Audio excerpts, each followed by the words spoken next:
You guys, we are officially back, man. And this year we are doing something that you guys have asked for so long, because in a recent community post here on YouTube, I asked you guys, do you guys still want to see pre-games? We're still going to do post-games like we do every single year, like we've been doing the last 2-3 years now. But do you want to see pre-games this year? And a lot of you said yes, but we want to see them with Rob. So I saw that. I immediately hit up Rob and I said, bro, we have got to do pre-games on top of our post-game streams this year. And that's exactly what we're doing. You guys, pretty much every single Friday is what we're looking at. We'll let you know if anything changes, but pretty much every single Friday we're going to be doing pre-games to look at the New England Patriots matchup for that respective week. And then, of course, as always, following the games, we will be doing our post-game stream today, breaking down what we are expecting here in week one. We're talking about matchups. We're going to be bringing up the injury report and everything in between, along with our predictions at the end on who me and Rob think is ultimately going to win this game. But Rob, before we get into it, it's been a while since we've seen you. A lot of things have been happening with you. How you feeling? Jeez. Can you hear me?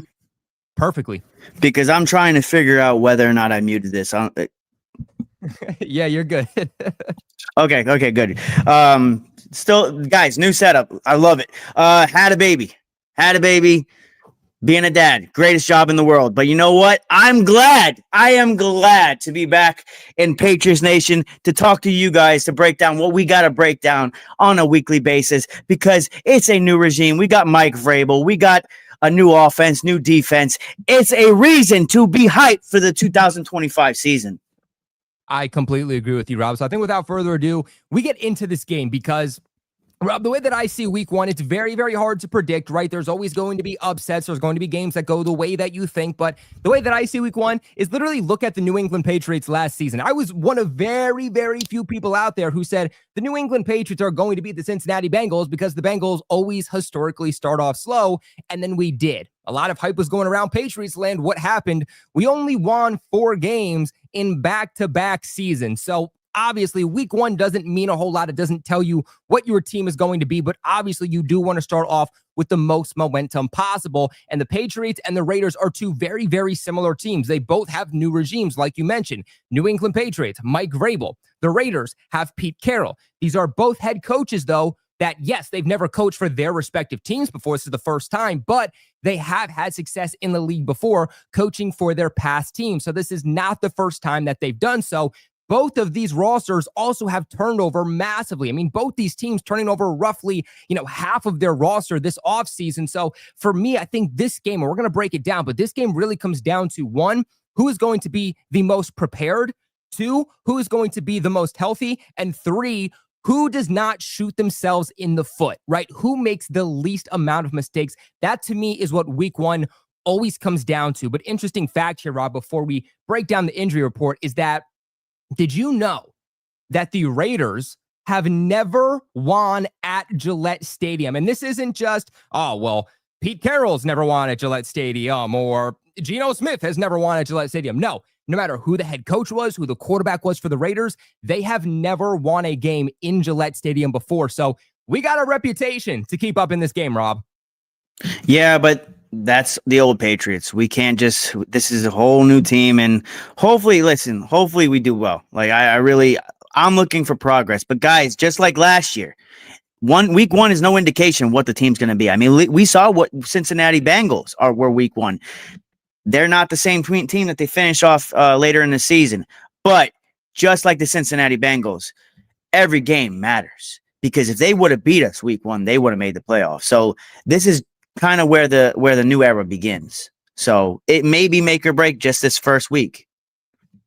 That's true. I mean, too, if you look at the Raiders alone, I mean, they are a team that I don't think anybody's projecting to go to the playoffs or be great. I mean, they're in the AFC West. It's a very, very tough division. It could be another year where they're the only team that ultimately doesn't make the playoffs, but because they are in the same conference, they are in the AFC, that could go a long way for the Patriots squeezing in at the end by being a dark horse team if they are able to come out with this win. Week one, again, like we said, it's not the end all be all.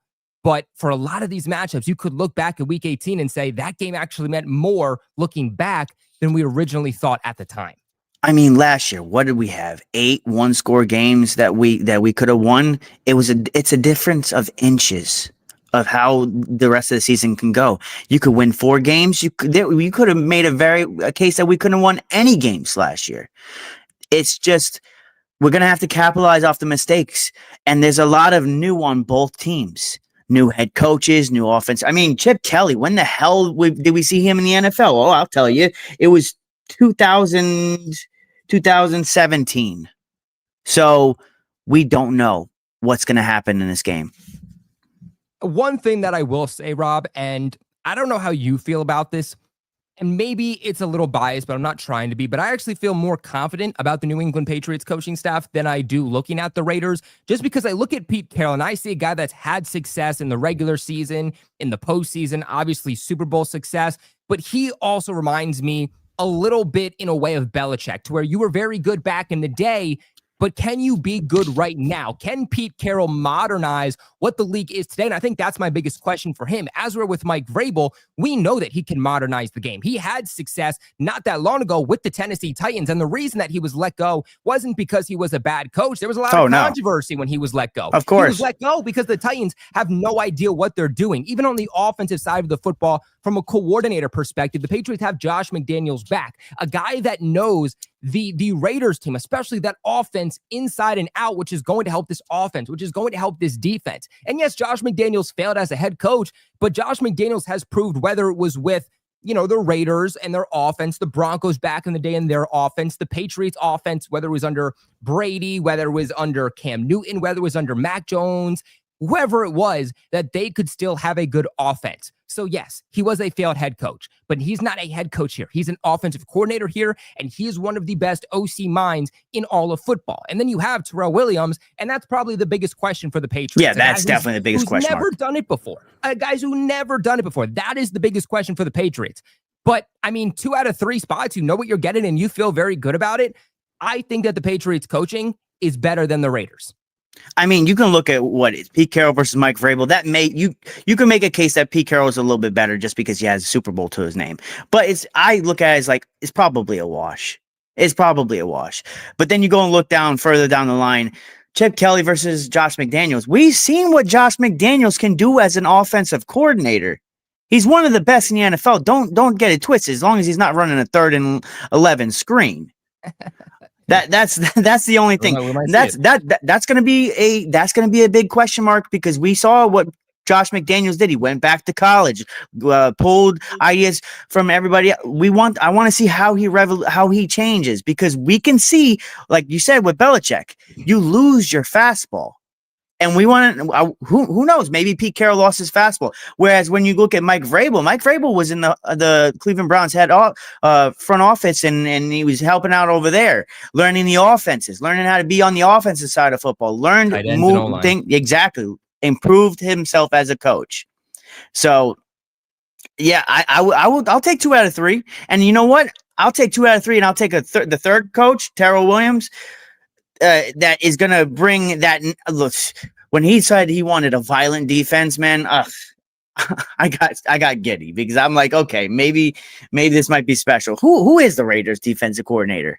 Like, I'm be honest, I couldn't even tell you. And the good thing too about Terrell Williams is, like, no, he's never been a defensive coordinator before, but he's also going to have Mike Vrabel holding his shoulder there if need be. And Mike Vrabel has called defensive plays before. So if things don't go well with Terrell Williams, who's going to be up in the box based off of what he's saying and not on the sideline, which is going to give him a very different view than what some of the coaches on the sidelines are going to see, then Mike Vrabel can still help him. So I'm really not all that worried. But Terrell Williams, too, has a lot of experience, Rob. I mean, he was the defensive line coach in Tennessee. Him and Mike Vrabel already have that experience together. They have that chemistry. They're on the same page. But even last year, being the defensive line coach for the Detroit Lions, that team was a very, very good defense. And despite all the injuries that they had on that defensive line, they were circling guys, rotating guys. They were picking up off of waivers and trading for last minute deep into October. And they had 12 guys on IR? Yeah. It was crazy. Man, look, at the end of the day, Dan Campbell advocated for Terrell Williams. That has to mean something, right? Dan Campbell, one of the best coaches in football. And they have, it's not like Terrell Williams is some guy that we just don't know. Mike Vrabel coached with him. He was in his coaching tree. So they've been together. The chemistry's there. The only thing is that Josh McDaniels, how is that going to work out with Mike Vrabel? Yeah, I completely agree. But that's kind of your coaching staff breakdown on both sides of the football. But what I do want to get into is that we did get our final injury report today. And for the New England Patriots, it's certainly a bit more rough than what the Raiders ultimately was. So let's scroll down here. This is the final injury report. So for New England, out, we have cornerback Christian Gonzalez with a hamstring, and we'll talk about that here in a second. No players are doubtful. Questionable, you have cornerback Charles Woods, who is dealing with a groin and a concussion problem. Now, that concussion problem isn't listed, so it looks like that's not a problem anymore, is just the groin. I would expect that he ultimately would play as long as the Patriots don't need somebody to be scratched in the game. A core special teamer for them. Javon Baker was going to be that next guy outside of Brendan Schooler. Obviously, he was offered a practice squad spot. He decided to go to Philadelphia instead. So the Patriots do need that gunner outside of Schooler. I do think that guy is going to be Charles Woods. So I would imagine he plays. And then obviously Will Campbell too, dealing with an ankle injury that just showed up today. Or yesterday rather. So not what you like to see, but I do think Will Campbell will be fine based off of reports. He had it wrapped and there was no noticeable limp or anything like that. So seems like it's more precautionary. They do have to put any even slight injury on the report. So that's why we're seeing him there. I think he's going to be fine. In some good news, though, we do have Christian Barmore. He was taken off the list along with Efton Chisholm. He was also taken off of the list. But looking at the Raiders injury report, no players are out, no players are doubtful, no players are questionable. And they did have a couple of players return in Caillou Blue Kelly, their cornerback, and quarterback Kenny Pickett, who they just traded for not that long ago. So they are coming into this game completely healthy, as where New England is unfortunately losing their star number one cornerback. And Rob, the thing about Gonzo is that having Gonzo allows this team to do whatever they want defensively. Oh, they can play loose. He's one of the few cornerbacks in all of the NFL that is a true mismatch nightmare, because they can say, okay, you're going to be lined up against a slot receiver. You're going to be lined up against an outside receiver. We're going to line you up against a team's number one tight end. And for the most part, Christian Gonzalez is going to blanket that guy and take him out of the game. It doesn't matter where he's matched up. Now, I do like some of the players for the Patriots that they do have at cornerback. This is exactly why you brought in somebody like Carlton Davis. Obviously, Alex Austin is expected to be used much more than what we've seen over the last 2 years. DJ James, the guy who was drafted by the Seahawks in 2024, he's been a really, really good find for the Patriots on top of Marcus Jones. Now, when Vrabel did say that Gonzo was going to be out in this game, he said two guys specifically that were going to have to step up in the absence of Christian Gonzalez, and that was Alex Austin and Marcus Jones. So sounds like those guys are going to be big time in the rotation to replace Gonzo. But Rob, just what are your initial thoughts in hearing that Gonzalez is not going to be playing in this game? He obviously went down with that hamstring injury early on in training camp. It was exactly July 28th, so it's been over a month. We were told that he should be fine for week one and that this wasn't a big deal. He got up, walked off under his own power. We thought that they were just being cautious with them, but now he's missing week one. What are your reactions? What are your thoughts? My biggest thing is, man, we know what happens with hamstring injuries. Those things linger. They linger. So I would rather him miss this game than have to lose him for 6 more weeks. Like it's fine. It's not like other than maybe Brock Bowers and Jacoby Myers, I'm not really fearful of the receiving core. I mean, you got Dante Thornton on the and what? There's another receiver that they got out of the draft, I believe. So I'm not really worried about what they got there, other than maybe Brock Bowers and Jack Bash, who great.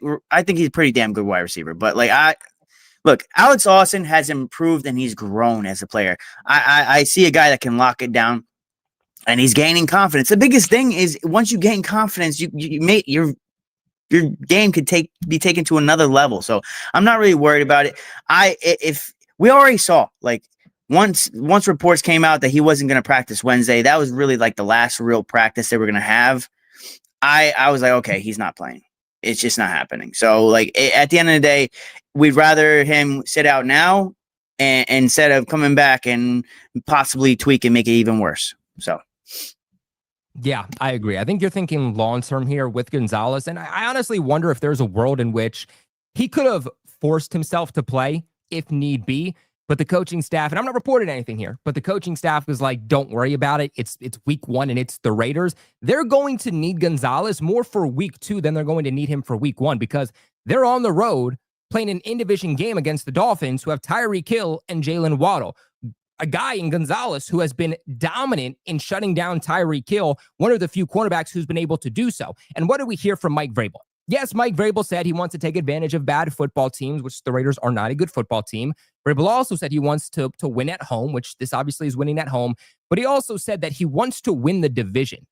And by winning games in the division, that allows the Patriots to rank higher in the division when it's all said and done. Winning these division games is going to go a long way for the Patriots at, again, being one of those final potential seeds in the AFC playoff picture when it's all said and done. So next week is a much bigger game than this week against the Raiders is going to be. And that's not overlooking the Raiders. It's just that if it came down to it, where it's like, okay, the Dolphins and us are right there neck and neck for, okay, who this team, whoever it is, would make the playoffs. But if we have the head-to-head, we have the in-division win-loss ratio, we have a higher win total in the division, and we make it based off that. That's why next week's is more important. It doesn't say that we're overlooking the Raiders. It's saying that we want Gonzo to be at his best. I mean, you got Jalen Waddle and Tyreek Hill. Those are two of the fastest receivers in football. So, like, I would rather him sit out this game and play the long game. Yeah, he'll have DK Metcalf right around the bend. The Patriots play some good wide receiver cores this season, and I'm not trying to, downplay the Raiders by any way, shape, or form. But if you look at their receiving core alone, it's going to be one of the weaker receiving cores that the Patriots are going to be playing all season long. And you're thinking long term with Gonzalez. You don't want him, even if he's not 100%, even if he's 95%, you don't want him out there until he's 100% ready to go, because he's going to be a big piece in the way that the Patriots do want to run this defense. And I got some flack for saying this in the past, but Gonzalez does have some injury concerns here and there. So again, you just want to make sure that he's 100% ready to go, especially if the Patriots are lucky enough to end up being a dark horse playoff team by the end of the season. I'm looking at their wide receiver core. You got Jacoby Myers, you got Trey Tucker, you got Dante Thornton. Some of the mismatches are certainly going to be tougher with Gonzalez not out there, but for the most part, I think you feel pretty good when I list off those wide receivers, with two of them being rookies, that somehow the Patriots can find a way to kind of blanket those guys a little bit, because the Patriots secondary has more experience than the wide receiver corps for the Raiders does have experience. And that should be something that goes a long way. Yeah. Just keep Gonzo out. That's all I can say. Short, just keep Gonzo out. But guys, we are going to talk more about the matchups. I know some of you guys want to know our thoughts. Well, how do they go up against, Dante Thornton, who's like that 6'4", 6'5"? They were saying he's the Joe Milton. He said he was the Joe Milton of the wide receiver core. Joe Milton of wide receiver. That's of wide receivers. Yeah, that's a fair statement. Now he has to catch the ball. All right, he has to catch the ball first, right? It doesn't. But if he catches it, but if he catches it though. Yeah, he has the size and speed to burn like anybody in this league, but you just got to be able to catch the ball. But we will break those matchups down when we get into the defense. But Rob, I want to start off here with the offense, and more specifically, I want to talk about probably the Patriots' X factor this season, a guy that if he booms, this team is going to boom. But if this guy busts, then the Patriots are going to let me see if I'm reading your mind. Okay, let me rub my crystal ball. TreVeyon Henderson. TreVeyon Henderson. No, Rob, it's not that one. Let's see if you can get it again. Okay. If he booms, Kyle Williams? No, because I'm just year two. Year two. Defensive side of the football? Offense. You're gonna punch yourself in the leg when you when you hear it. All right, go. It's Drake Maye. Oh well. I was obviously that's going to be the center of everything. But I'm like, all right, let me think outside the box, because obviously Drake Maye is the center of attention. But I'm just thinking like, okay, maybe Kyle Williams, TreVeyon Henderson, if he pops off. I mean, this guy had 7.5 freaking yards per carry at freaking Ohio State. So like, if he pops off, oh my Lord.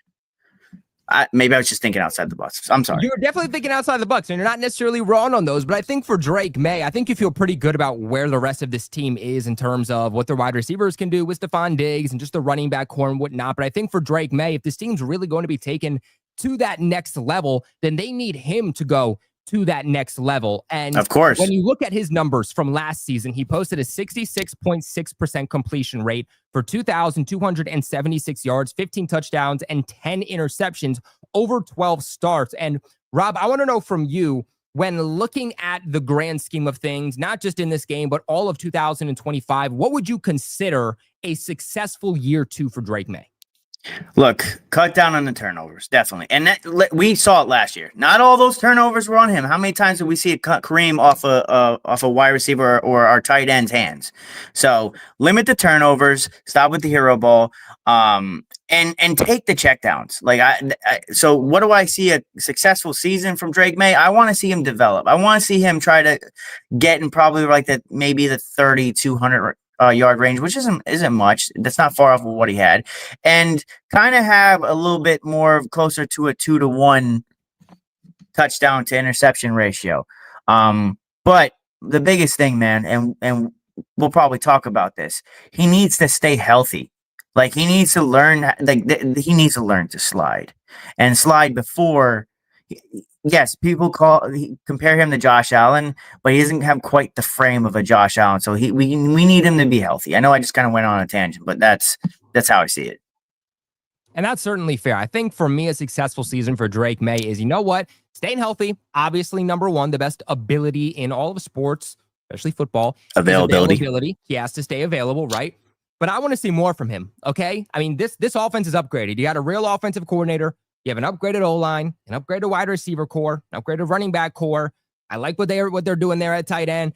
I would like to see him get into kind of like that 3,700 passing yard range, and they're going to run the ball a lot, so I know it's going to be lower than realistically I do think he could put up. But like you alluded to, it's the turnovers, because there have been quarterbacks in the NFL in the past who have been able to go out and put up 500 passing yards in a game and 5 touchdowns, but then they're also putting up 5 interceptions in that game too. And they're balling out, but the reason you don't hear about them balling out is because they're ultimately a liability to the team. They're ultimately the reason that team likely lost that game. And I think that's the thing for Drake Maye, is that he had so many good moments last year, so many great plays that we can go off and list, but nobody cares about them outside of Patriots fans. Nobody talks about them. It didn't translate to wins. That's why. Patriots fans. Exactly, because it did not translate to wins. I think that if Drake Maye is going to take that year 2 leap and he's going to start getting respect from players and just fans league-wide, maybe even the fans within Pats Nation, it's going to have to be by winning games, which is going to come by limiting those turnovers. I mean, some have said he needs to limit it to 1 turnover a game. Me personally, no. I want to see Drake Maye under 1 turnover per game. And even then, that's, I think, a very wide range. To me, what it comes down to is that touchdown to interception ratio more specifically, because I don't want to see him have a 1-to-2 touchdown to interception ratio. In fact, I wouldn't even level 1-to-1 interception ratio. I want to see him have more touchdowns, whether it's on the ground, through the air, I don't care, than he ultimately put the ball in harm's way. Because it wasn't just turnovers that were a problem for Drake Maye last year, but it was him trying to be a hero. It was him, even when we saw that first preseason game, it was flinging the ball around, and now he's fumbling in inopportune moments. I understand that Drake Maye understood the situation he was in last year and said, nobody's going to do it. I'm going to have to do it myself. But that mentality hurt the team a lot. And I think right now it's a lot better for him to take an awful sack than it is for him to try to be a hero, but get that ball strip sacked, and now we're losing games. So for me, a successful season, I would say 3,600 to 3,700 yards, a better touchdown to interception ratio. I want to see him have more touchdowns than overall turnovers, by the way. It's not even just interceptions, because he put the ball on the ground a lot too. I just want to see him more touchdowns than overall turnovers. And like you alluded to, I want to see him just make smart decisions. And I think that's going to take the check down. I think that's one thing Josh McDaniels is going to be big on this year, is that I don't feel like Alex Van Pelt was good at settling Drake Maye into things. Because one thing about Drake Maye is that he will come into these games with high energy, and he's overthrowing guys and he's underthrowing guys, and his passes aren't accurate.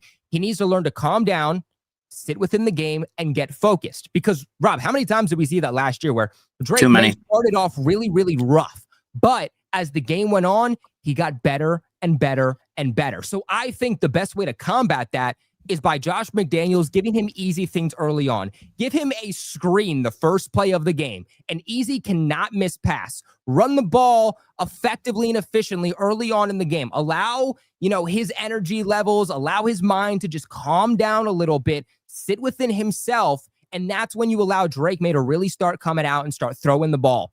That's what I want to see in this game, and that's really what I want to see from Drake Maye all season long.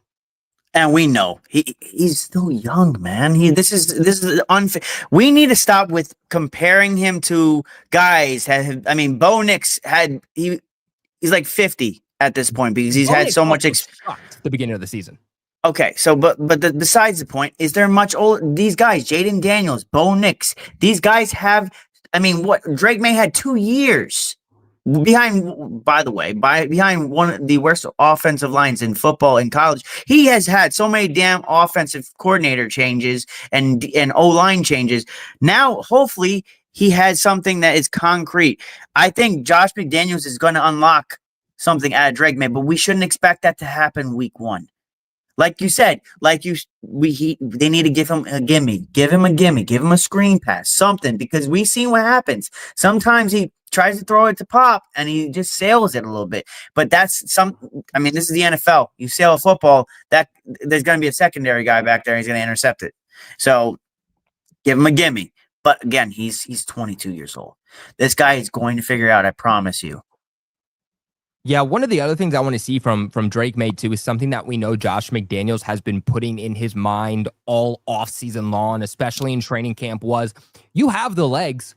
We know you have the legs, but we don't want you to be a runner first, because there were times last year where, yes, Alex Van Pelt did not use the mobility of Drake Maye enough. What was it? One design QB run the whole season? Yes, it was horrific. They didn't use him enough, but no.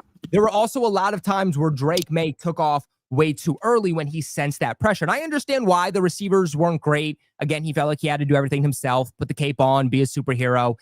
But now that you have Josh McDaniels here, you have an upgraded overall supporting cast. Something we know Josh McDaniels is asking him to do is use your legs to get outside the pocket and extend the play, but don't take off just yet. Keep your eyes downfield. Wait for something in the passing game to open up, because this will keep him also out of harm's way and have the potential for a bigger play.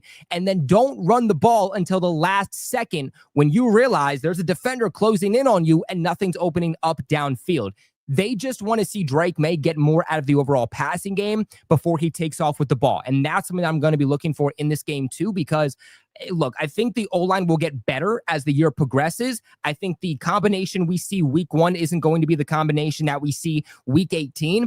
And I think that this team has to build that continuity and build that chemistry, because something that I firmly believe with the offensive line is that it's not always about having the most talented guys next to each other, but sometimes it's about having the best continuity and chemistry with the guy to your left and the guy to your right. Best example of this was in 2021, where Ted Karras took over from Michael Onwenu. We know Michael Onwenu was a better offensive lineman, but the chemistry and that continuity was better with Ted Karras and their understanding with the other players on the O-line, how to pass off blocks and when to pass off those blocks that the offensive line performs. So I think it's going to have struggles in this game.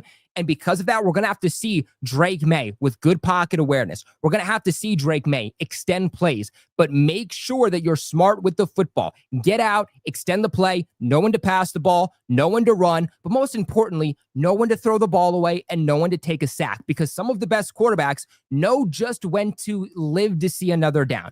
You don't see them like they're in Madden pressing the B button when there's a defender about to sack them, hoping they can get some miracle play to happen last second. Get the sack, live to see another down, because the last thing you want is now they're taking over at the 20 in immediate field goal position. But my biggest concern is, man, on that left side of the line with this recent injury update on Will Campbell, and then you have Jared Wilson who's going to be next to him. That's 2 guys on the left side of the offensive line that are just relatively new. And then with Will Campbell, and now he's going to be hobbled by something. Yeah, in fact, Rob, I think let's just transition into the offensive line now, because this is an offensive line that is certainly going to be going up against a pretty good pass rush there that the Raiders have. Now, Christian Wilkins in the interior, obviously someone that they're not going to have. The Patriots get a big sigh of relief there on that one, but you do still have Max Crosby, who can play all over the offense. One of the best. all over the defensive line. Very good in terms of pass rush, but not just good in terms of pass rush. He's also one of the best defensive linemen at stopping the run. So you can't say, okay, well, we're going to negate him by running the ball a lot, because he's still going to make his name heard in that aspect too. But who is it on the defensive side of the football that they have too? Is it it's Malcolm Kuntz? Malcolm Kuntz. There's another guy. I believe they drafted. I want to say he tore his ACL. Is either his ACL or Achilles last year, season-ending injury. But before that, in 2023, he was putting up a really, really good season. So that's somebody else that we do have to watch. Now, thankfully, what I will say is that you shouldn't see Max Crosby rushing against Will Campbell, because he always rushes off of the right side. So with that being said, you're going to see Max Crosby rushing against Morgan Moses. Now, Morgan Moses has dealt with his injury problems. He's 34 years old, but that's a veteran. That's a veteran who knows what to expect. He's been up against Max Crosby in the past before. So I trust Max Crosby against Morgan Moses than maybe I do right now Morgan Moses against Will Campbell. But Mike Vrabel also said today that the rookie Jared Wilson will be the Patriots' starting left guard. Also, we've seen ups and downs from him there too. I do think he's a better center than he is a left guard. I wonder how long it takes for them. That's a long play, man. That's a long play. Long term for sure. But again, we saw ups and we saw downs from Jared Wilson at left guard. I think it's going to be the same thing here. I think there's going to be good moments, and I think there's going to be bad moments from Jared Wilson. And then obviously with Garrett Bradbury too. Oh God. He's pretty good in the run game, but when it comes to pass blocking, he's absolutely awful. He's terrible. I personally, man, I would have put Ben Brown in. I seriously. Is that crazy take? I would put Ben Brown in. You want Ben Brown at center? Yes, 100%. See, I think that Ben Brown is a better pass blocking center than Garrett Bradbury, but I think that Bradbury is a much better run blocker than Ben Brown is. And so I wonder if they say, okay, well, we're going to decrease the value, decrease the overall play in pass blocking at center, but we're getting at least a much improved version in run blocking. Let's be honest with ourselves. This is a brand new offense, and I think you're not going to see the same offense you're going to see in week, 8. I think there's going to be a lot of working through the kinks. Like, you're not going to see what this offense's potential until like week 8. We're going to be a run first team. So yeah, I get it. Then that's why a Garrett Bradbury would make more sense. I'm like, man, I like Ben Brown a little bit more, but it makes sense. I think too with Garrett Bradbury, that's just a guy that they are a little bit more reliant on because he's been throughout the league before. He's so athletic that they trust him a little bit more than Ben Brown. But the other thing too, just being that you're also giving the guy a little bit more money, more guaranteed money too. And unless you're releasing him, like, he's not going to stay on this squad as a backup. I do think that you do have to give him some starting experience if he is going to ultimately stick around. And again, I do think that this is going to be a Patriots offense under Josh McDaniels that runs the ball a lot. I think in this game especially, they're going to run the ball a lot. And so you are going to want your offensive linemen in this game that are best at run blocking. I think they understand that the pass blocking, it's going to take time to develop. Drake Maye as a passer, it's going to take time to develop. The wide receivers and the chemistry, it's going to take time to develop. So early on in the season, and I think they're always going to be a run-centric first offense, but I think early on especially, we're going to see them running the ball like 30 times a game. That's how the Patriots want to win right now. What did Josh McDaniels say on the Games and Names podcast with Julian Edelman? He's going to start with a cup. And eventually that cup's going to become a bucket, but that's all dependent on how Drake Maye develops. It's expanding his knowledge, basically, for all the people that are asking what I'm trying to insinuate.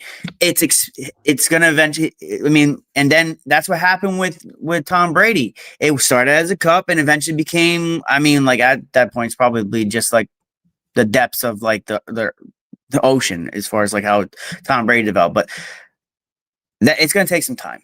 We're gonna get our bumps and bruises, but let's get them in right now instead of later. So, one thing I will say too is like Malcolm Kuntz against Will Campbell. Like, I feel pretty good about that matchup. Like I said, Kuntz is a good player. Like, he's a good pass rusher. He had 8 sacks or something like that, 9 sacks in 2023, and was putting up a pretty good season before he went down in 2024. So it'll certainly be a test for Will Campbell. It won't be the test for Will Campbell. But for me right now, like, just get Will Campbell's feet wet early on in the season. I don't need him week 1 going up against one of the best defensive linemen in all of football, because Will Campbell, according to PFF, was one of their highest graded rookie offensive linemen throughout the preseason. But we also didn't get to see Will Campbell sustain throughout an entire preseason game. We didn't get to see Will Campbell sustain throughout an entire quarter of a preseason game. So this is going to be our first opportunity to see what he looks like through 4 quarters. This is the opportunity for him to get acclimated into playing 4 quarters. So with that being said,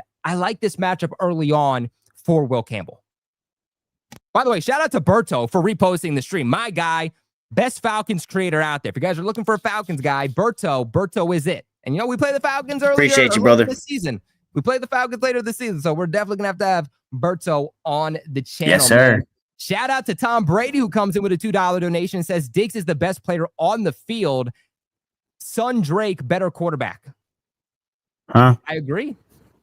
Son Drake is the better quarterback, man. Shout out to Tom Brady 12 for coming on in. But I think that is a beautiful way to transition here into the wide receivers, because this is the first time that we're going to see Stefan Diggs live in a game, okay, not working against a joint practice, not working against the Patriots defense, but the first time Stefan Diggs is coming back from that ACL injury that he suffered in late October with the Houston Texans, and seeing that chemistry with Drake Maye. Now, for whatever it's worth, the projections for Drake Maye is that he'll throw for over 270 yards in this game, and that Stefan Diggs and Matt Collins will both get 50 yards or more in this game. When I look at Stefan Diggs, and I think that's a guy that we should start off here first with, is that when I look at Stefan Diggs, I don't think that he's the Stefan Diggs that he used to be.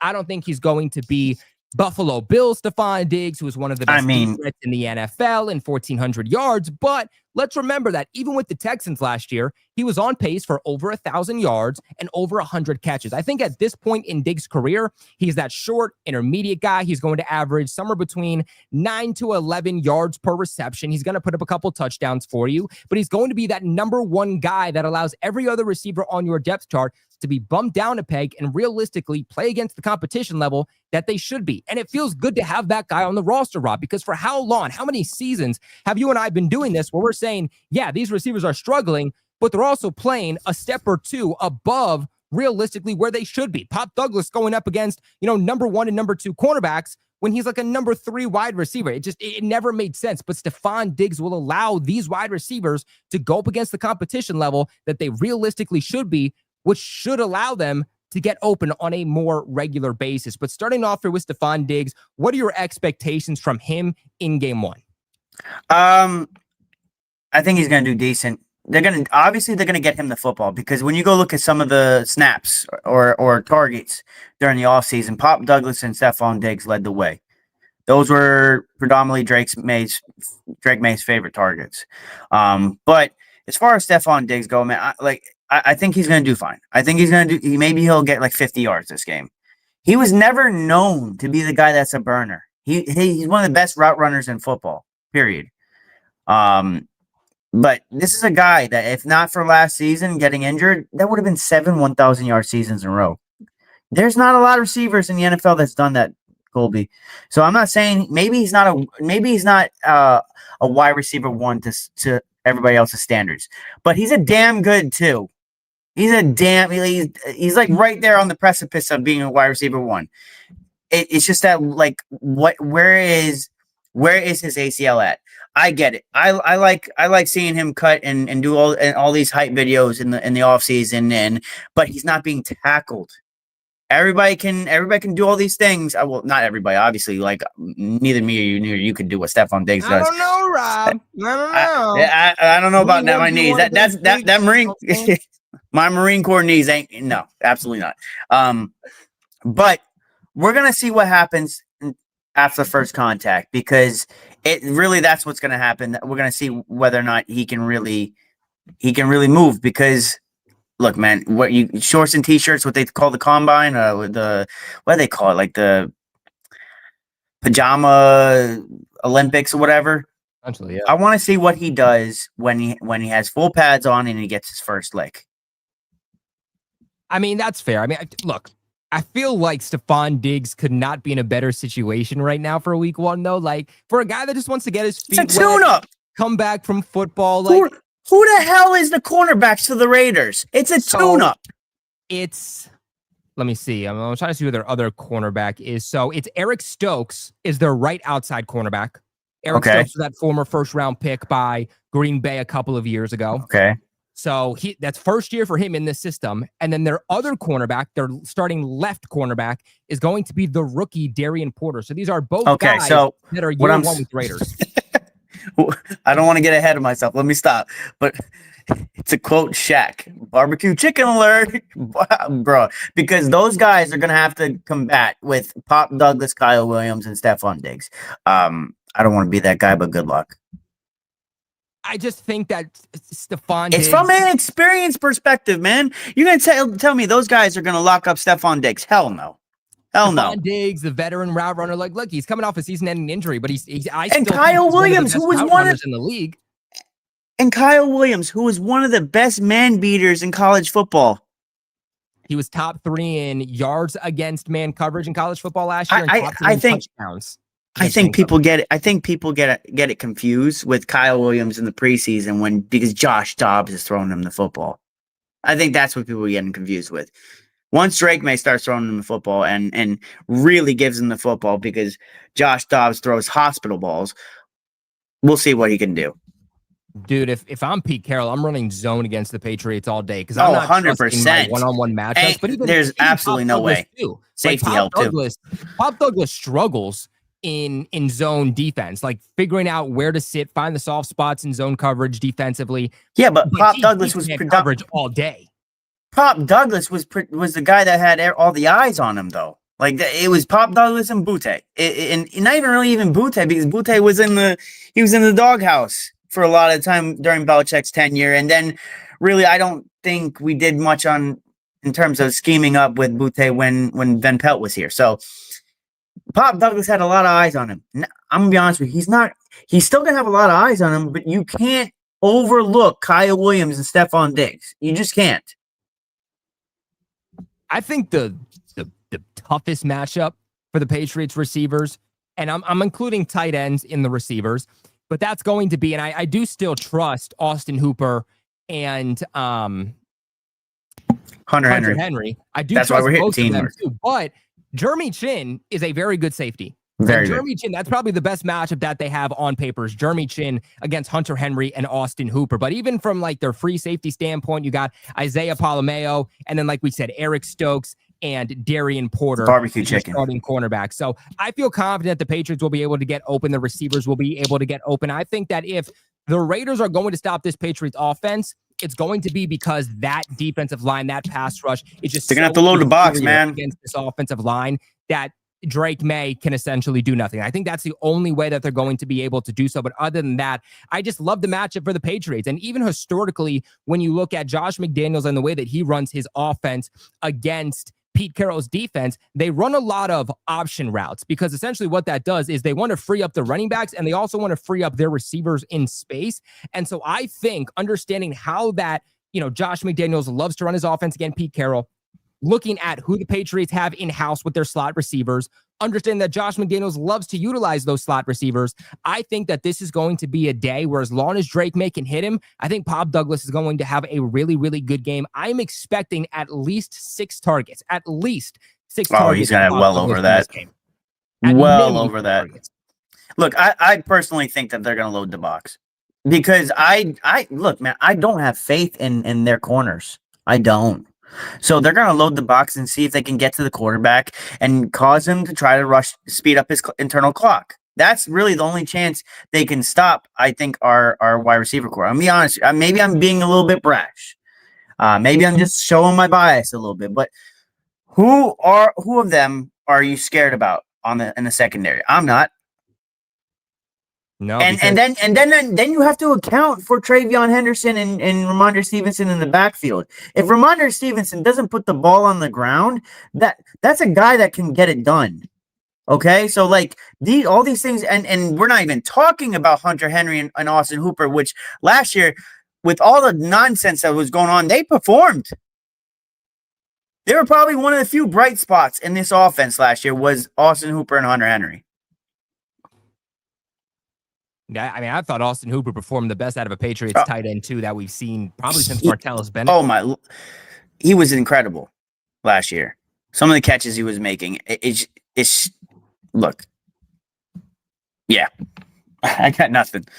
Shout out to Brookman, who comes in with a $3 donation, says the Queen has arrived. Shout out to Brooke, the Queen of Patriots Global, man.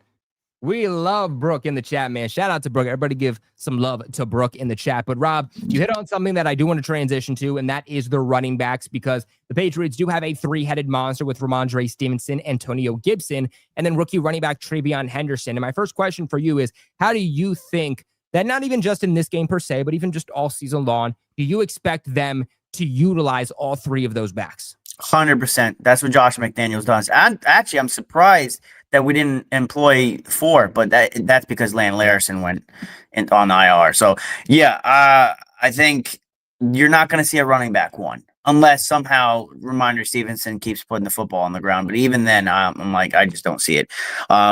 He uses running back by committee, and it just depends on the matchup.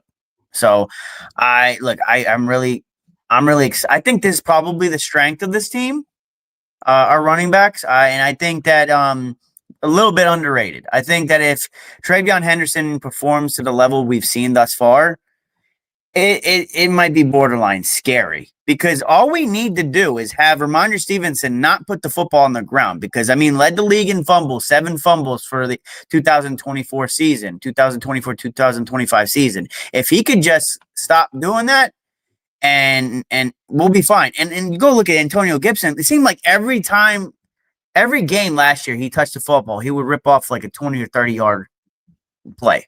So there's a lot of potential.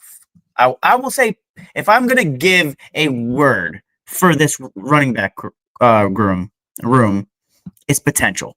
Like, and if they reach their potential, I think as a room, it's a top 5 room if they reach it. Yeah, they certainly do have that potential. I feel like early on in the season, you know what? No, I'm just going to say overall, I do still think that Ramondre Stevenson is the number 1 back. And I know there's a lot of discussion about Travion Henderson. Should he be the number 1 guy? Will he be the number 1 guy? The thing about Travion Henderson is that when he was the number 1 guy for Ohio State, he wasn't as good and he dealt with injury problems. But the second that Quinshon Judkins entered the transfer portal and they brought him in and they kind of used Judkins and Henderson like 50-50, they both were significantly better, and Henderson didn't deal with those injury problems. So Henderson isn't the type of guy that screams bell cow number 1 guy for me, but he is a guy that you do still want to use like 40% of the time. But I think Ramondre is still your number 1 guy. I don't want to say bell cow because I feel like that's a term for a guy. I don't think majority of snaps, but he's going to be your lead back, right? Like, he's going to be the guy that comes in during early downs. That's what I'm expecting from him. He's going to get the bulk of the carries overall. But then I think you have Travion Henderson come in. And I thought about Antonio Gibson early on in the season, and then Travion Henderson has to prove it. But I just think that Travion Henderson is just way too good to be demoted to running back 3. He might be running back 3 on the depth chart right now, but I just don't see him being utilized like that all that much. Antonio Gibson is good. He's elusive. I think that he's not bad in terms of the receiving game either, a former wide receiver converted to running back. But when you look at Travion Henderson, he's the fastest running back out of all 3. He's the best in blitz pickup and pass blocking, which is they're going to need early on while this offensive line figures it out. And then he's developing really, really well down the stretch as a receiving back. We were told that he was said by Josh McDaniels. Josh McDaniels told him that he needed to learn James White film. What did we know about James White? He wasn't the number 1 most utilized guy in the running game, but I mean, he, between the receiving game, running the ball, pass blocking, that guy was utilized the most out of all running backs any given week. And I think that's more so what I'm expecting from Travion Henderson. And I think in this game, when you look at the linebackers that the Raiders have, they lost Robert Spillane to the New England Patriots. And that was their guy. Jesus. He had 158 tackles. They lost a guy that had 50 more tackles than the next guy. They lost a guy that was top 8, according to PFF, against the run. Like, this is a guy that is he's a beast. And he not even just that. You lost a leader. This guy is a leader. He's fiery. He's going to bring that energy to your locker room. I mean, we made him a captain. So, and that's the guy that they lost. I don't know how they let that happen. It's funny to me. I think they probably overlooked it. I'm thankful that it happened, but Extremely you know who their thankful. starting middle linebacker is? It's a Landon Roberts, former New England Patriot. He's solid. Landon Roberts. He's good. He's good at coming downhill. He's solid. The run. But if they can find a strategic way to get Travion Henderson or Antonio Gibson on a Landon Roberts is great coming downhill. He's a thumping linebacker. He fit the old scheme, but he was not good in coverage at all. So if it's an old school Belichick. Henderson on him? Are you kidding me? I'm taking that matchup 10 out of 10 times. It's an old school Belichick linebacker. And unfortunately, we're starting to transition in the NFL to you need to have a little bit lighter in the trunk to kind of play the position.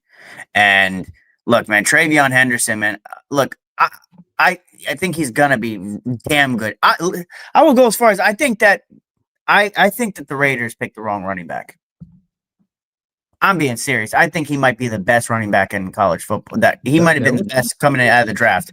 It might be a crazy take, but you're comparing what the the hell do they call that conference? The Mountain West Conference versus the Big Ten, and you got Fresno State, Nevada, Colorado State, Utah State that Boise State had to go against versus a guy that averaged 7.5 yards per carry, by the way, at Travion Henderson when he gets Nebraska, Wisconsin, Oregon, USC. I mean, come on, like it's not even comparable. So we might have got the better running back.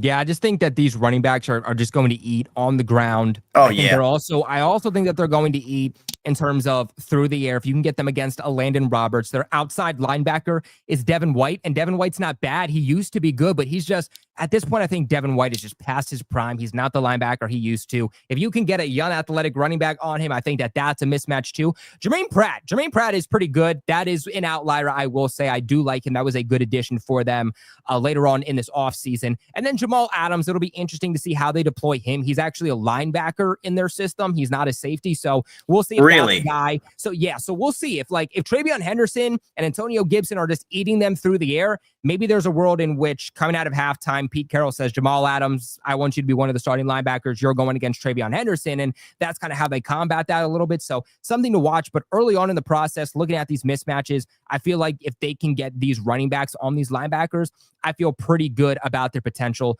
When it comes to Drake Maye running the football, when it comes to all three of these backs running the football, I'm expecting over 30 carries in this game. A lot of play action, a lot of option plays. A lot of play actions. This team wants to run the football in order to open up the pass. But I think what they want to do, especially early on, where they're not expecting blowout wins, they'll take them if they can get them. But what they want to do is they want to sustain long drives. They want to stay on the football field, dominate time of possession. They want to keep Geno Smith off the football field as much as they possibly can. And they just want to squeak this thing out in a classic Josh McDaniels fashion. Agreed. Love it. Well, all right. I think we hit on all the offense, if I'm correct. We hit on the O-line. We hit on the quarterback. We hit on all that. So I think now it's time for the New England Patriots to transition to the New England Patriots defensive side of the football. And what I want to start off here is the defensive line for New England, because we are seeing Christian Barmore back for the first time. I'm going to say since 2023. I'm going to say since 2023 because the couple games he played in 2024, it wasn't him. It does not count to me. So seeing Christian Barmore for the first time since 2023, you also have Milton Williams in the interior of that defensive line, offseason addition for the Patriots, $26 million per year, expecting that to be one of the best 1-2 punches in the interior of a D-line in all of football. But you also got veteran Harold Landry in the mix. You have Keon White in the mix, although he was second unit too. Imagine him going against Caleb Chason, though. Caleb Chason, who has been eating for the Patriots this offseason. He is the weekly game captain for the Patriots, going up against his old team, in which Caleb Chason broke out with this past season. The Raiders' offensive line is pretty good. I will give them that. This will be a match. I'm not saying the biggest match this team will face all season long. They play the Jets, have a pretty good O-line. They play the Bills, have a pretty good O-line. But the Raiders are no slouch. They have a good O-line. So this will be somewhat of a test for this defensive line. What are your expectations from them in this game? Well, I'm concerned how we defend the run. I'm Yeah. not worried about how we get to the quarterback. I just think that there's a lot of like Barmore's going to eat, and I think with Keon White being on the second unit now, he's going to be going against guys that may not be a little as fresh. But I'm worried about how we defend the run, and whether or not we can get to because Ashton Genty, although I said Travion Henderson might have been the better running back in this draft, the guy's going to eat. He's going to eat. So it's like we got to limit that play. We got to kind of put the ball in Geno Smith's hands and have him be the difference maker, because I'm not Ashton Genty. I feel like is the X factor of the game, because if he gets busy, we're in trouble. Yeah, I agree. I think when you look at this game, it's a lot easier said than done. I want to make this clear, but you want to shut down Brock Bowers, and you want I to don't think that's happening as much as possible. In fact, you know what? Let's switch that. Okay, you want to shut down Ashton Genty, and then you want to limit Brock Bowers as much as possible, because in this game, the last thing that you want, because they don't have a lot of weapons outside of Genty and outside of Brock Bowers, they'll run 2 tight end sets with Michael Mayer also. But the last thing you want in this game is for them to average 4.5 yards per carry. And then they're allowed to open up the pass game because they're running the ball so effectively on you, which kind of reminds me of what happened in week 3 at New York when they played the Jets during the 2024 season, where the Patriots got demolished by Aaron Rodgers. He looked like MVP Aaron Rodgers because Breece Hall and Braylon Allen were killing the Patriots on the game.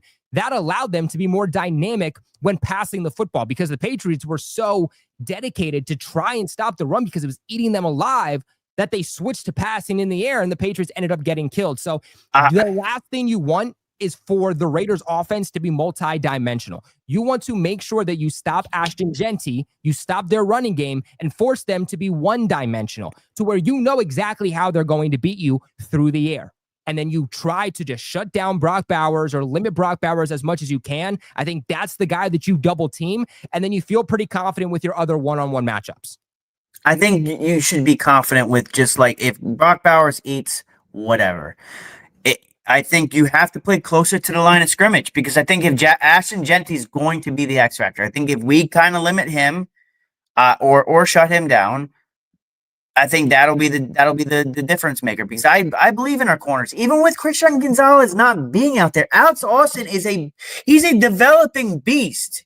And then you got Carlton Davis, who's one of the best against in terms of being in man, and according to PFF.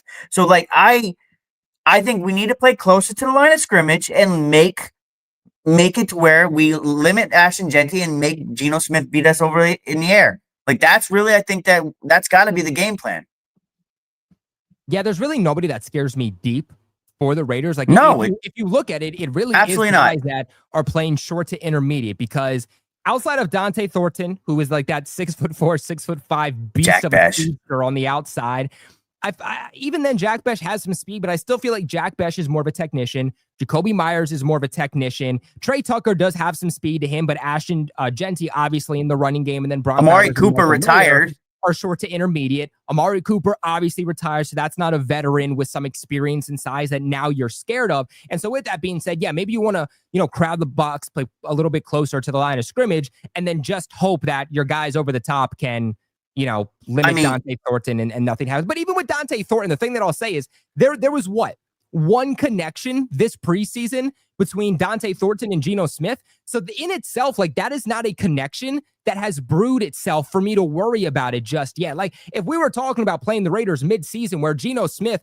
had time to build that chemistry with Dante Thornton and Jack Besh, maybe I'm a little bit more scared, but those aren't guys that Geno Smith has really gone to a lot this offseason and throughout training camp and throughout the preseason anyway. So I'm really not all that worried about those backup guys.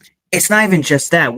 Look, if we could get Jacoby Myers back, I would have loved it, because he's got a contract situation going on with the Raiders. But Jacoby Myers is not known for a guy that's yards after the catch. He's a possession wide receiver. So I don't expect him to catch the football and really test us by going and running it taking it to the house. So really, just Brock Bowers is, as far as I'm concerned, is the only threat on the receiving end. Yeah, I think Jacoby Myers is the type of guy where, like, he's definitely going to make some plays in this game. He's definitely he's going to be reliable. But you know what to expect from Jacoby Myers. Josh McDaniels, more specifically, knows what to expect from Jacoby Myers and how to shut him down. He's a possession wide receiver, but he is not going to do anything after the catch. And you think that Josh McDaniels hasn't said anything to Terrell Williams on about how he can limit 100%.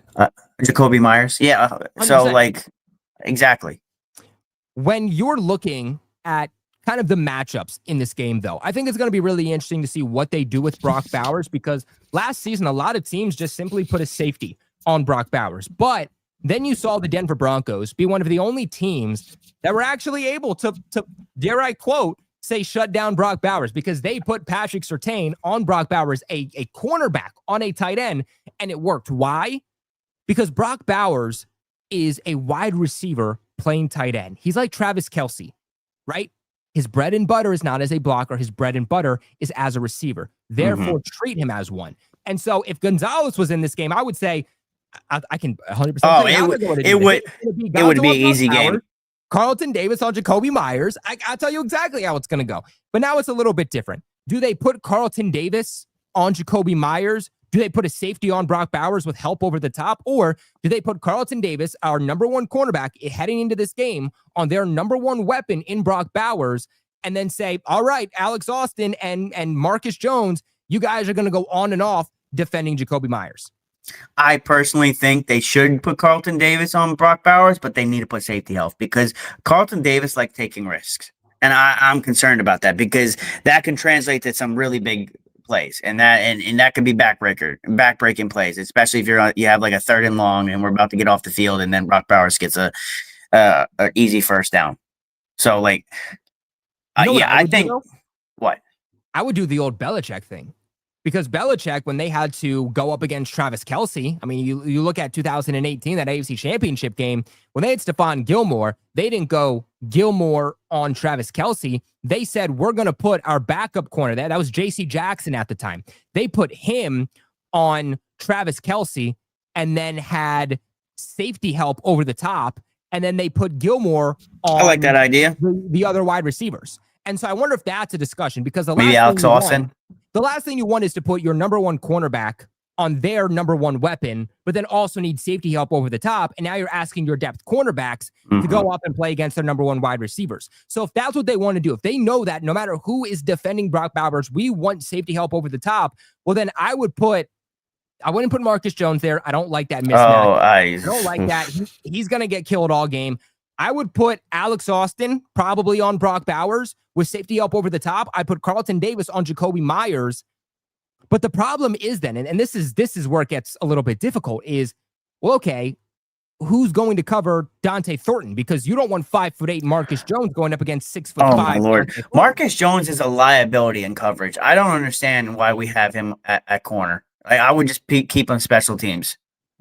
See, the thing is I think Marcus Jones is a good cornerback. I think I don't know about that. I think Marcus Jones' problems when he gets beat is because of a size issue. When he's asked to go up against guys who are like 6'1" and taller, it's just the height mismatch is such a problem. It's difficult to be a 5'10" cornerback in this league, let alone being a 5'8" cornerback. It's really difficult. But when you see him going up against those like smaller receivers, like when he goes up against a Shakir, he's really good. Why? Because the height isn't that disadvantage for him.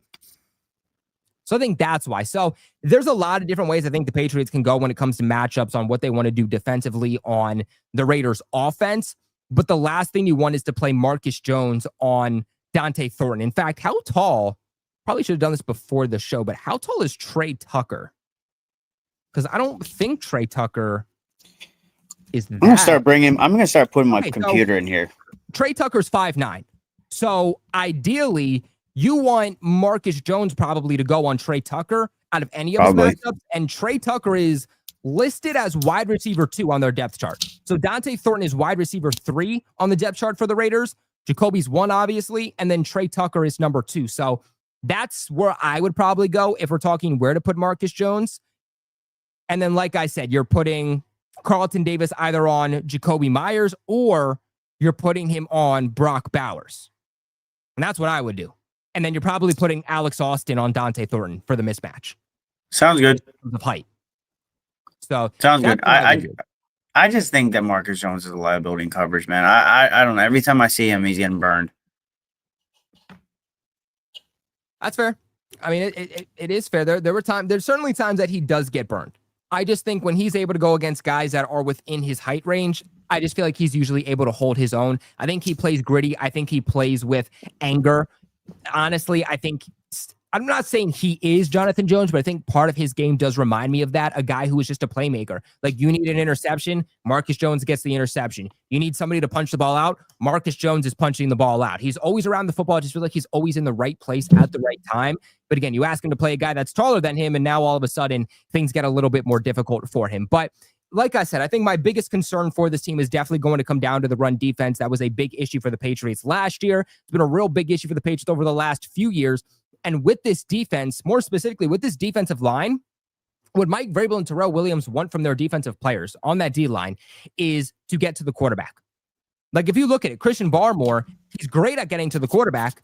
He started to develop in defending the run in 2023, but then goes down with the injury. Milton Williams, another guy who really, really good in terms of pass rush, but some questions on what are his abilities in defending the run. Same thing about some of these other edge defenders for the Patriots. A lot of these D linemen for New England, they do have those concerns about their ability at stopping the run. But the linebackers, the corners, the safeties, those are the guys that Vrabel and Terrell Williams want to be dynamic in their ability to stop the run. So I certainly do have concerns. I think that you're going to be asking your last line of defense. You're going to be asking your secondary. You're going to be asking your linebackers to be a big part in defending the run. But as long as the Patriots can be better than last year, which isn't saying much, then again, that is not saying much at all. Make them one-dimensional, force them to beat you through the air, and I feel like the Patriots can come away with this win. Especially when you get a guy like Spillane, who is really good against the run. I think that's kind of what kept Anthony Jennings around, too. He was the best. At his position, he was the best against the run. Harold Landry, though. Harold Landry last year was one of the best defenders in all of football in defending the run also. Honestly, I think you're going to see a lot of Anthony Jennings this game. I would love to say this is the game that they should play him a lot in. But definitely should. Just knowing how they want to run their defense, I just feel like he's still somebody who isn't going to play as much as people want or as much as he realistically should, because I just think he's going to be shoved down that depth chart. Like, if Keon White is with the second team, where's Anthony Jennings? True. So I still think that there's a world in which Anthony Jennings, and dude, I can't believe I'm saying this, and it sucks to say after letting go of Jabril Peppers, but there's still a world in which Anthony Jennings or Kyle Duggar could be traded by the trade deadline. It wouldn't surprise me. Hey, who, by the way, called the Kyle Duggar thing? I did. Like, I said that we shouldn't have re-signed him, but that's just that. You did. I mean, now he doesn't. Okay, so I didn't get the Jabril Peppers one. That one just. So what I will say about the Jabril Peppers situation, I was at the airport, so I didn't get to make a video about this, and I didn't get back until a couple days later. That sucked. The Jabril Peppers one confused me, and I was angry, and I didn't understand, and I thought, okay, like, maybe he's just somebody who doesn't fit the defensive scheme. There's something else to it.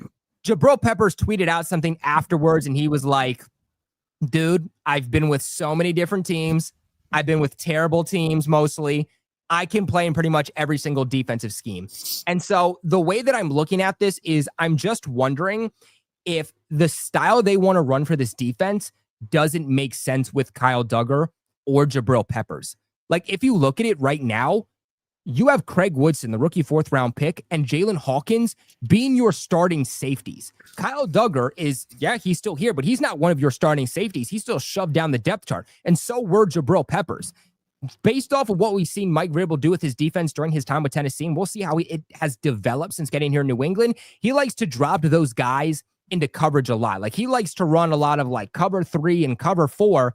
We know Jabril Peppers is best at playing close to the line of scrimmage. We know Kyle Duggar is really only good at playing close to the line of scrimmage. They tried to play those guys deep and neither did well. And so if Mike Vrabel and Terrell Williams want safeties who are going to play deep, then Kyle Duggar and Jabril Peppers really don't make sense for this team. As where you look at Craig Woodson, you look at Jalen Hawkins, what are both of those guys good at? they're both good at being a free safety. They're both good at playing deep, which fits the way that they want to run this defense. For me, it just felt weird on why they released him when they did. Why, if he didn't fit your system, why did it take so long to hear about it? Why did it take so long to let him go? And why does he make the initial 53-man roster and then a week later you let him go? That to me was the confusing part. I think it might have been how they were going to deploy him. I think they approached him and be like, "This is kind of what your role is," and he's probably was like, "Yeah, I'm not buying it." But I think the reason why he's gone and not Kyle Duggar is because when you look at the contracts, that's kind of how it is. And but Marty Mapu's here, so like we'll see. Maybe he'll take on that the Jabril Peppers role. But even then, they switched Marte Mapu from a safety to a linebacker. And I mean, they were box safeties, but they were box safeties anyways. That's basically another way of saying that like they're linebackers. And like even some people being like, all right, like was it a contract issue? Which is a good point. Absolutely like, not. We're all asking ourselves like every single question, trying to figure out his contract was pennies. But yeah, he had a pretty good contract, I think, for him and the Patriots, and he still had like 2 years left on that contract too. So even contract-wise, it just didn't make sense. But there were reports too that the Patriots did try to trade Jabril Peppers, but there was no team in the league that had interest in trading for him. So that's ultimately why they did not do so. And I think that wasn't just because of him as a player. I think that's because of the stuff that happened this offseason. It's like, where is he focused? Because he's got rap stuff going on, and he's a rapper too now. But I hopefully, I mean, it would have been nice to have kept him around, man. I really like Jabril Peppers. My biggest thing, to be honest with you, my biggest thing about releasing Jabril Peppers is I understand if you want to get younger. I understand if you want to start getting some of these guys off the books in terms of their contracts, especially if you don't feel like they're going to be utilized a lot. The Patriots are in the red for cap space next year, and so they're going to need to make moves to start freeing some of that up. But what I say is that this team is so new, mixed with guys who have never been here before, mixed with guys who are rookies. There's nobody who's really been here. I'm not saying no one, but there's not a lot of guys who have been here or can be those role models or can be those tone setters. And at least for Jabril Peppers, like he was a guy that was very, very vocal. It has always been very, very vocal. But even this offseason, under Mike Vrabel, has been a vocal guy, has been a leader. He sets the tone. He keeps the defense driven. And now that he's gone, I'm looking at it and I'm saying, well, who are the leaders supposed to be? Is it supposed to be Milton Williams, who's not really an outspoken guy? Is it supposed to be Christian Gonzalez, who also isn't really an outspoken guy? I guess those guys are supposed to be like Harold Landry and Robert Spillane, but even then, I just don't think that those guys compare to the energy that Jabril Peppers was able to bring. I think that's the biggest loss the Patriots have in letting him go. Yeah, and we saw it during this offseason. He was even showing himself as being a leader, so it didn't make sense to me. I think there's going to be good and bad from these moves, right? Like the bad from releasing Jabril Peppers and throwing Jalen Hawkins and Craig Woodson immediately into the mix is that you're allowing your players, your young players, to really develop. And I think that that's been their issues with some of their draft picks, is that they don't let those guys get enough playing time to really develop. They want those guys to develop in practice and then earn the opportunity to play in the games. And it's like, well, you don't give them snaps, they're never going to develop. But now that they are letting these young guys go out there and get the opportunities over some of the veterans, well, now you're going to early on, until those guys develop, you're going to have some of those learning curves. You're going to have some blown coverages. You're going to have some rough moments. You're going to have some rough games. And you just hope that by the end of the season, those guys develop well enough to where, and develop fast enough to where some of the issues they had early on in the season don't bite you in the butt. Mike Vrabel's playing a long game, man. He already said that what we're trying to do is be a team that can capitalize and beat the bad teams. So he's playing the long game. I agree. But Rob, finish us up here. Who are you taking in this game? I'm taking the Patriots. I'm going to be honest with you. It's at home. They haven't beat us there. And I'll be honest with you, I'm not really – I get it. Geno Smith burned us last year, but who didn't? So, yeah, I'm taking us. Yeah, 24-20. Geno Smith did burn the Patriots, but he also had one of the best wide receiver trios in all of football. He's coming here now where, yes, he's going to have Brock Bowers, the best tight end in the league, in my opinion. is going to have Jacoby Myers, who put up 1,000 yards last year. Statistically, one of his best seasons, but let's be honest, Jacoby Myers is still a really, really good number 2 to, if he has to be your number 1, he's serviceable, but I don't think any of us will say, even Raiders fans, that he's actually a wide receiver 1. And so I don't think the supporting cast is as good. With that being said, I am also going to take the New England Patriots. I said this at the top of the show. I want to reiterate for anybody that was not here.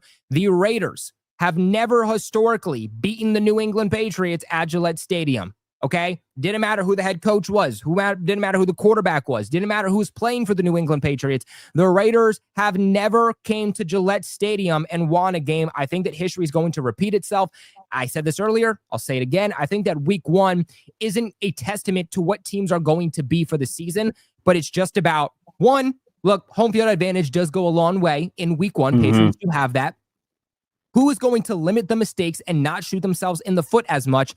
From what we've seen, Mike Vrabel has been on this team about penalties. Even when it was like 2 penalties that were accepted in a game, he was pissed off. He is setting a tone.